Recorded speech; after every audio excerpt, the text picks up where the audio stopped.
சேலம் சாரதா கல்லூரி சாலையில் உள்ள டாஸ்மாக் கடையை மூடக்கோரி மருத்துவர்கள் தர்ணா போராட்டத்தில் ஈடுபட்டதால் போக்குவரத்து நெரிசல் ஏற்பட்டது. சாரதா கல்லூரி சாலையில் இந்திய மருத்துவ சங்கம் கட்டிடம் அமைந்துள்ளது. இக்கட்டடத்தின் அருகில் அரசு டாஸ்மாக் கடை செயல்பட்டு வருவதால் மது பிரியர்களால் இடையூறுகள் ஏற்படுவதாக கூறப்படுகிறது. டாஸ்மாக் கடை அகற்றக் கோரி முதல்வர் உத்தரவிட்டும் மாவட்ட நிர்வாகம் அதனை செயல்படுத்தவில்லை என குற்றம் சாட்டிய மருத்துவ சங்கத்தினர் தர்ணா போராட்டத்தில் ஈடுபட முயன்றனர்.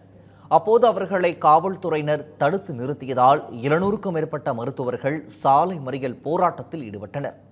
இவர்களின் இந்த போராட்டத்திற்கு சேலம் மேற்கு தொகுதி எம்எல்ஏ அருள் ஆதரவு தெரிவித்த நிலையில் டாஸ்மாக் அதிகாரிகள் வந்தால் மட்டுமே பேச்சுவார்த்தை நடத்துவோம் என மருத்துவர்கள் தெரிவித்தனர். இந்த போராட்டத்தால் அப்பகுதியில் போக்குவரத்து நெரிசல் ஏற்பட்டது.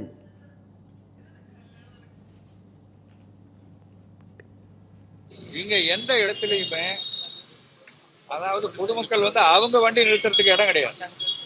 இருக்கிற அத்தனையுமே டாஸ்மாக் கடை தான் இருக்கு. டாஸ்மாக் வாடிக்கையாளர் தான் இருக்காங்க.